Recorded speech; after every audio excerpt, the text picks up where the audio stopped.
días a todos. Hoy es sábado, día 28 de agosto.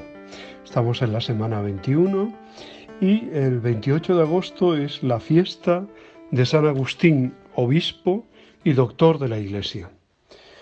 Un santazo enorme, el doctor de la gracia, que realmente pues no nos alcanza a calificarlo como él se merece, ¿no? Como todos los sábados, está dedicado especialmente a la Virgen Santísima. Haremos bien en poner alma, corazón y vida en la relación con la Virgen Santísima. Ella siempre nos lleva al verdadero encuentro con Cristo. Ella siempre nos socorre en todo momento. Estamos a las puertas de comenzar el próximo lunes la novena en honor de Nuestra Señora de Covadonga. Es un buen momento para prepararnos a ella. Quién sabe, la confesión, la vuelta a Dios, y celebrar, pues ya digo, esta novena que nos invita toda ella a acoger a María con esas palabras que le dice el ángel a San José: no tengas reparo en llevarte a María, tu mujer, a tu casa. Pues también esa es la invitación que hemos propuesto en este año, ¿no? No tengas reparo en acoger a María. Y eso lleva consigo acoger al hermano, acoger al prójimo, al necesitado, a todo aquel que aparece en nuestra vida como presencia de Dios. Entonces, el Evangelio de hoy es Mateo 25, 14, 30. Un Evangelio que también hemos escuchado sin duda muchas veces y que lo tenemos ahí, ¿no? Es el Evangelio de los talentos. Las sumas entregadas y las ganancias obtenidas son muy considerables, ya que un talento equivalía al sueldo de 6.000 jornadas de trabajo. Más allá de eso, lo que se destaca aquí es la productividad de los dos primeros siervos. El tercero, en cambio, trata de conservar a buen recaudo un depósito que considera cerrado. Actúa legalmente, sí, y con aparente honestidad, pero entiende la misión encomendada de un modo muy diferente a sus dos compañeros. Con el regreso del patrón, llega el momento de rendir cuentas. Los dos primeros criados son igualmente elogiados. La lealtad con la que se hicieron cargo de lo poco es premiada al ponerles al frente de mucho y encomendarles responsabilidades aún mayores. Pero el relato concede un gran espacio a la censura que merece el tercer criado. Se diría que toda la narración está orientada a destacar ese momento. Las palabras con las que el tercer criado justifica su manera de proceder resultan insolentes en boca de un subordinado. Por un lado, acusa a su patrón de duro y lo explica con unas imágenes que parecen llamarlo avaro, ¿no? O avaro, y sus abusos financieros. Por otro lado, confiesa que ha sido el temor que le inspira esta manera de ser lo que le ha llevado a conservar intacto el dinero recibido. Pero el Señor desenmascara su argumentación y le hace ver que si esa es la imagen que tiene de él, habría debido actuar en consecuencia. Al menos podría haber ingresado el dinero en un banco para que produjera intereses. Su pasividad es totalmente descalificada y a él mismo se le tacha de perezoso, aunque sería más exacto traducirlo por timorato, indeciso, ¿no? Por miedo a actuar mal. Ni siquiera ha actuado.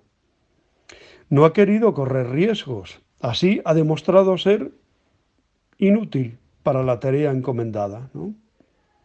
Mateo tiende a alegorizar las parábolas atribuyendo a cada elemento un simbolismo en función del mensaje que quiere inculcar a su comunidad.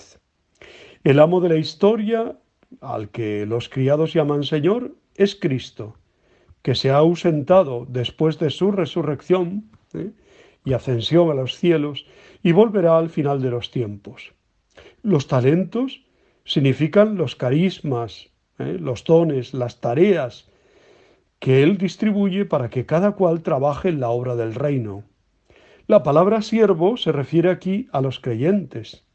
El rendimiento de cuentas evoca el juicio final, en el que cada uno será evaluado según su respuesta. Lo que se exige es siempre poco en comparación con lo mucho que se recibe. El diverso comportamiento de los criados habla de las diferentes maneras de enfocar la existencia cristiana. La eficacia de los dos primeros responde a la actitud de quienes se toman en serio la voluntad del Padre y se hacen cargo de sus intereses. En cambio, los que viven con miedo al juicio entierran sus propias posibilidades. Su actitud defensiva ante un Dios al que ven como duro bloquea su respuesta. Conservan, pero no ganan. La invitación a entrar en el gozo del Señor es una alusión bastante directa a la participación en el reino que aguarda como recompensa a los que son fieles. El castigo de los malvados, en cambio, es descrito con expresiones muy sombrías, ¿no? Solo si aceptamos que el amo de esta historia es Cristo, entenderemos a qué tipo de juicio nos veremos sometidos. Solo así caeremos en la cuenta de que Él no exige sin antes dar con abundancia. Solo así alejaremos el miedo y viviremos el presente con el deseo de responder a la confianza que el Señor ha depositado en nosotros. El padre Rupe, superior general de los jesuitas, decía: prefiero asumir el riesgo de equivocarme que no el de cometer la peor equivocación que se puede cometer hoy, quedarme con los brazos cruzados sin hacer nada.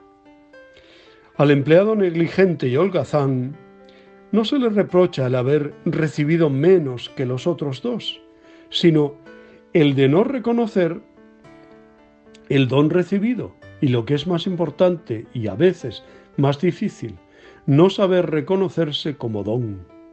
Por tanto, llamado a darse a los demás. Atenazado por el miedo, entierra y esconde su don, o lo que es lo mismo, se entierra y se esconde a sí mismo.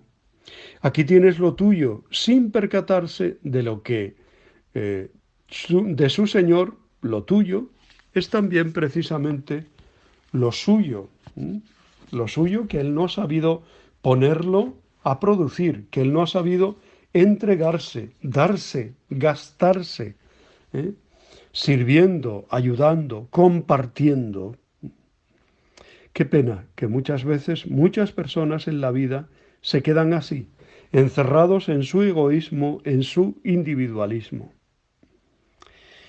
Decía al comienzo que hoy celebramos la memoria de San Agustín, obispo y doctor de la Iglesia. El día de hoy, del año 430, en Hippos Regius, en la actual Argelia, encontrándose la ciudad asediada por los vándalos, murió el obispo Aurelio Agustín. San Agustín no tiene sobrenombre alguno, ni el de grande. Por una parte, no era preciso distinguirlo de ningún otro homónimo, y por otra, ha sido imposible encontrar un epíteto que exprese la riqueza de su personalidad. El título de Doctor de la Gracia y otros semejantes no son verdaderamente sobrenombres y se refieren únicamente a aspectos particulares de su persona o de su pensamiento. El de Doctor de la Gracia recuerda el aspecto más interesante del teólogo que, llevado por un absolutismo divino, llegó casi a la herejía material. Y cosa notable, sus enemigos en teología, los únicos enemigos que tuvo, le echan en cara los errores con veneración y respeto. Respeto en primer lugar hacia el magíster, el maestro. En segundo lugar hacia el hombre, porque Agustín, en la elevación de su pensamiento neoplatónico convencido y en su absolutismo divino, de lógica desconcertante, y que no teme las consecuencias más temerarias, es humanísimo. Es el hombre de las familiaridades, el psicólogo que sabe tratar con la mayor humildad al pueblo intelectualmente bajo y a todos con un buen humor constante que disimulan las propias debilidades del hombre enfermo, o al menos de persona físicamente delicada. Estas cualidades humanas y sobrenaturales también, claro está, son las que nos han permitido, mejor dicho, no han permitido ni a los contemporáneos ni a la historia idealizar a su poseedor.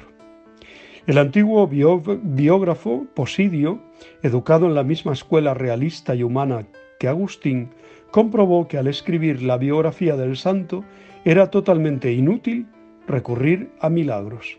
Ni siquiera se planteó el problema porque los milagros de Agustín son de un orden muy distinto a los que ofrece por lo regular la geografía antigua.